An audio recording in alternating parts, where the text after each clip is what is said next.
Os técnicos do Ministério da Defesa inspecionaram os códigos-fonte das urnas eletrônicas e a inspeção foi feita na sede do Tribunal Superior Eleitoral. O TSE havia concedido o acesso a essas informações, à pasta na última terça-feira. E a visita foi dividida em duas partes. Na primeira, os militares se reuniram com técnicos da Justiça Eleitoral. Na segunda, entraram na sala onde entidades fiscalizadoras puderam verificar o código-fonte que abrange 17 milhões de comandos.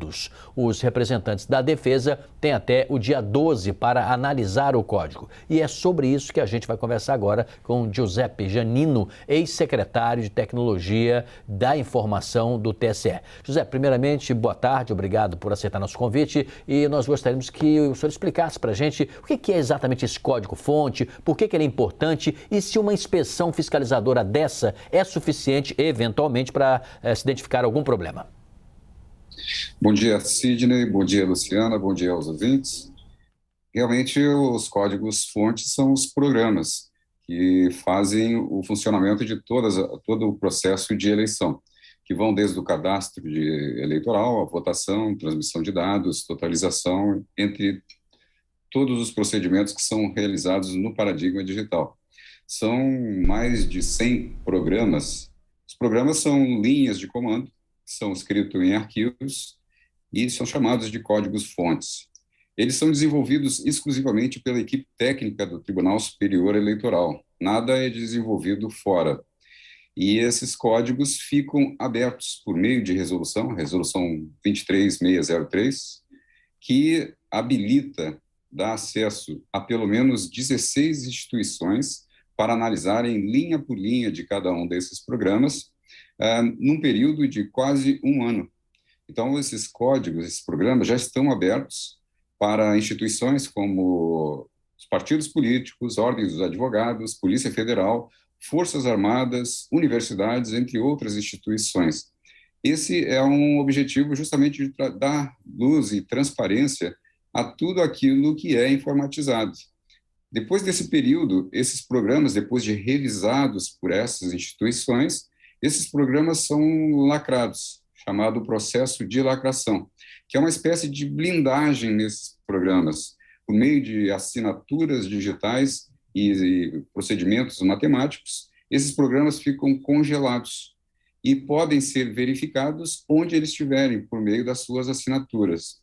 Isso significa que depois de lacrados ou blindados, eles ganham dois atributos: autoria e integridade. Se a assinatura bater, significa que são efetivamente programas desenvolvidos pela Justiça Eleitoral e que eles não foram adulterados. Porque se você alterar um ponto ou uma vírgula em qualquer um desses programas, a assinatura não bate mais. Giuseppe, a todo momento o TSE vem tentando dar transparência a esse processo, conversar mesmo com os brasileiros através dos veículos de comunicação ou de todos os meios de comunicação, mostrando a segurança das urnas eletrônicas e chamando também essas instituições, como o senhor acabou de falar, a participarem desse processo e isso dando ainda mais transparência e segurança para o pleito. E ele não tem sido muito feliz, o tribunal, porque as urnas eletrônicas vêm sofrendo constantes ataques e são alvo muito de fake news. Como o senhor tem visto, o senhor que já trabalhou com as urnas, já trabalhou nesse processo, como o senhor tem encarado esses ataques às urnas eletrônicas? Eu vejo com muita tristeza, porque são todas informações infundadas. E também não é uma questão de fé, de acreditar. É simplesmente de constatar, olhar uma história de 25 anos de utilização do paradigma digital ou da transformação do processo convencional para o processo informatizado por meio da urna eletrônica, que faz esse ano 26 anos, não há sequer um caso de fraude evidenciado. Todas as suspeições devidamente formalizadas são analisadas e investigadas por instituições competentes e independentes, como o Ministério Público e Polícia Federal. E a história comprova, não há nenhum caso de fraude em toda essa história.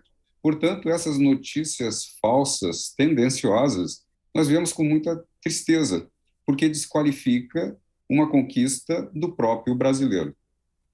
Giuseppe, quando um político, aí em tese, falando em tese, embora o próprio presidente da República seja sistematicamente o maior crítico, mas um político em tese ele pode levantar temas, para debate junto à sociedade, mas um representante de uma instituição de Estado, me refiro aqui às Forças Armadas, através do senhor ministro da Defesa, quando questiona, nos leva à seguinte indagação: à sua época, os militares também questionavam no passado, desde o início da existência das urnas eletrônicas, a possível ineficiência delas ou o risco delas não serem transparentes?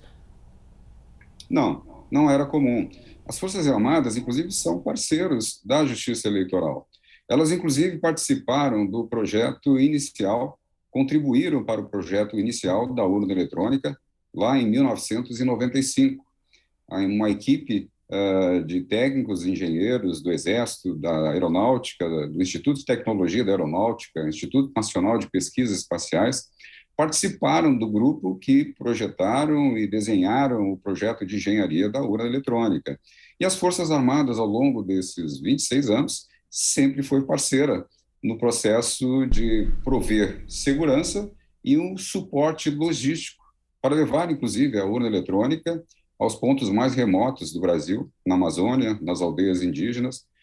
Portanto, as Forças Armadas sempre foram parceiras e trabalharam conjuntamente com a Justiça Eleitoral para obter o sucesso que nós temos obtido durante mais de 2 décadas.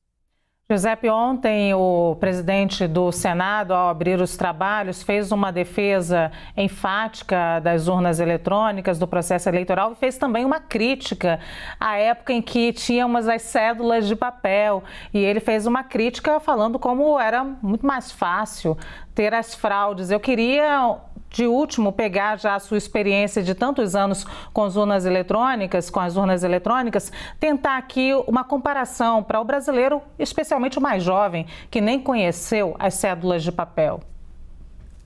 Exatamente. Essa história é uma história que ficou no passado. Nós, há 30 anos, votávamos em cédulas de papel. Escrevíamos ou assinalávamos uma cédula, ela era dobrada, colocada numa urna de lona. Essa urna de lona, no final da votação, era aberta e as cédulas eram jogadas sobre uma mesa, chamada mesa apuradora.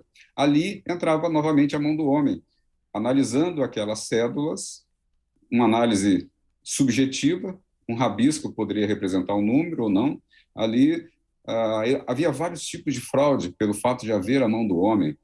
Subtração de cédulas, inclusão de outras, alteração, escrever em cédulas que estavam em branco, o lançamento das informações em mapas, ajustes nesses mapas, até as urnas de lona que já vinham com cédulas dentro, ou seja, era um portfólio de fraudes impregnadas no processo eleitoral que trazia total prejuízo na questão da credibilidade. Digamos que nós batemos no fundo do poço na questão da credibilidade há 30 anos. E esse foi um grande impulsionador para que houvesse uma grande transformação no processo convencional para o processo digital. E no paradigma digital se conseguiu, por meio da tecnologia, implementar vários requisitos de verificação, de integridade, de auditoria em todo o processo, que só é possível e inerente a um processo digital. Portanto, quando nós falamos, por exemplo, de voto impresso, nós estamos nos remetendo a 30 anos, ou seja, voltando à mão do homem, manipulando a informação e fazendo possível voltar novamente àquele portfólio de fraudes que nós já abandonamos há muito tempo. Giuseppe, muito obrigada, então, por essa entrevista aqui no Visão CNN. Obrigado a todos. O meu abraço.